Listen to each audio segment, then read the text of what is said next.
ছেলের কাছে এসে প্রথম কটা দিন বেশ মুশকিলে পড়লাম। ভোরবেলা 3:30-4টে বাজতেই ঘুম ভেঙে যাচ্ছে। এটাই বোধহয় জেট ল্যাগ। এদিকে ভোরের আলো ফুটে প্রায়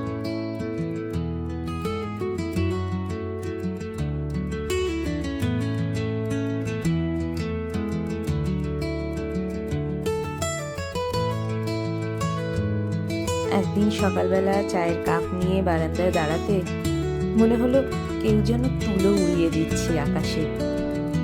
তারপরে আস্তে আস্তে সাদা হয়ে ঢেকে গেল চারিদিক। খুব আনন্দ হচ্ছিল জীবনে প্রথমবার এভাবে বরফ পড়া দেখতে। ঠান্ডা লাগা তুচ্ছ করে লাফ দিয়ে পেছনের গার্ডেনে বেরিয়ে পড়লাম।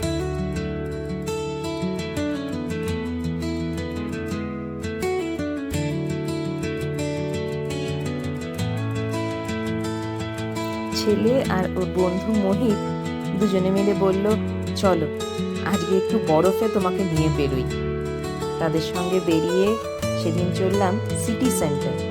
ছেলে একটু ভয় পাচ্ছিল যে মা সাবধানে চলো, বরফে ভীষণভাবে পা পিছল হয়।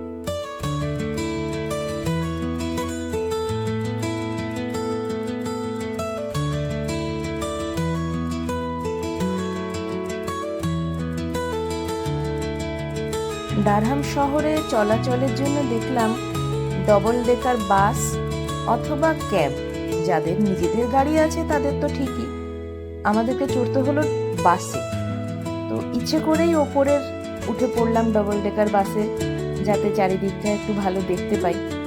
একটা জিনিস বেশ ভালো, বাস ভীষণ পাঞ্চুয়াল, মানে যে টাইমে আসার একদম সেই সময় আসে, তার কোনো সময়ের নট।